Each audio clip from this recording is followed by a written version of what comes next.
अस्सलामुअलैकुम स्टूडेंट। तो आज हम बात करेंगे नर्वस सिस्टम की।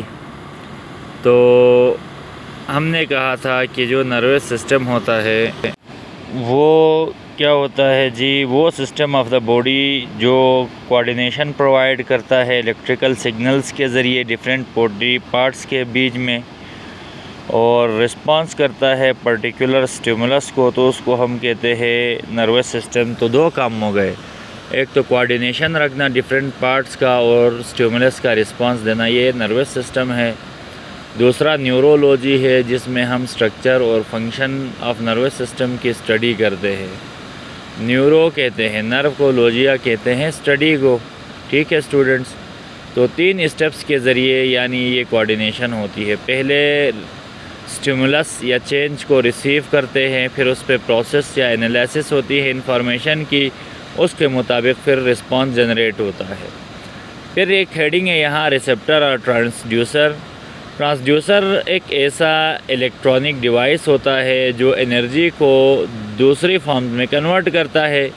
इसी तरह अगर लिविंग ऑर्गेनिज़म में हम बात करें तो रिसेप्टर सेल वो ट्रांसड्यूसर है, यानी जो कन्वर्ट करता है एनर्जी को, लाइट और हीट और साउंड एनर्जी को इलेक्ट्रिकल इम्पल्स में। ठीक है जी, किसी भी सेंसरी न्यूरॉन में। तो इसको हम कह सकते हैं जी कि ये ट्रांसड्यूसर है, और ये सेंसिटिव होते हैं स्टिमुलाई से, जो भी चेंज आता है ये बताते हैं। तो रिसेप्टर बायोलॉजिकल ट्रांसड्यूसर हो गए, जो एक्सटर्नल या इंटरनल इन्वायरमेंट में इलेक्ट्रिकल इम्पल्सेस को कन्वर्ट करते हैं, और ये मुख्तलिफ ऑर्गन्स में अरेंज होके आइज़, स्किन, एयर में स्केटर्ड होते हैं, और विसरा में मीन्स जो हमारा डाइजेस्टिव सिस्टम है उसके अंदर।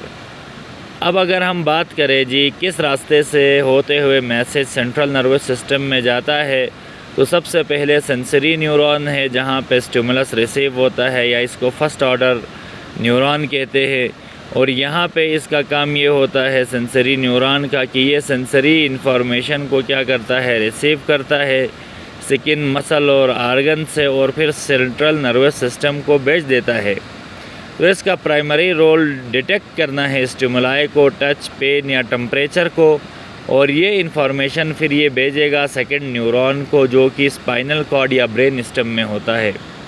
तो सेकंड न्यूरॉन इंटर न्यूरॉन है, ये रिसीव करता है इनपुट को फर्स्ट न्यूरॉन से, और फिर ये ट्रांसमिट करता है जी इंफॉर्मेशन को हायर लेवल्स पे, यानी ब्रेन सेंटर जैसे थैलेमस वगैरह वहाँ आगे भेज देगा, और ये यूजुअली स्पाइनल कॉर्ड या ब्रेन स्टेम में पाए जाते हैं।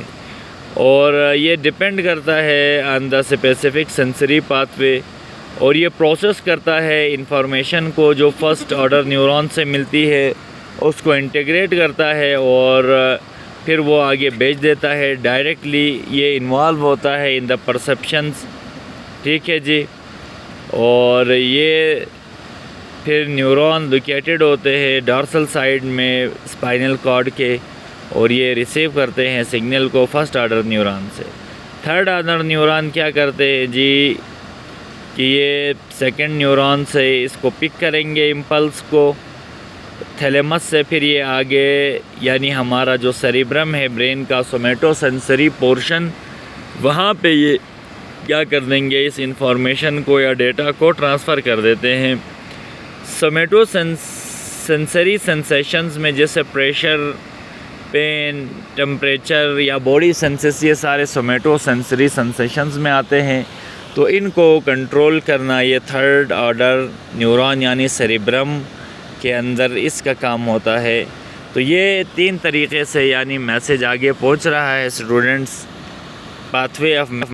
तो ये आप डायग्राम में भी देख सकते हैं। सबसे पहले स्टिमुलस को रिसेप्टर जो ट्रांसड्यूसर्स का काम कर रहे थे इसको एक्सेप्ट किया, फिर स्पाइनल कॉर्ड में भेजते हैं, फिर यहाँ सेकंड ऑर्डर न्यूरॉन होते हैं, फिर ये आगे ब्रेन में भी होते हैं, तो ये वहाँ भेजते हैं थैलेमस में, फिर थैलेमस से आगे ये somatosensory sensation means cord cerebrum में जाते हैं। और इस तरह से ये पहले सेंसरी न्यूरॉन, फिर इंटर न्यूरॉन और आखिर में मोटर न्यूरॉन, जो कि आखिर में क्या करते हैं, रिस्पांस जनरेट करते हैं। तो ये था जी पाथवे, न्यूरोलॉजी और नर्वस सिस्टम के बारे में हमने आपको बताया।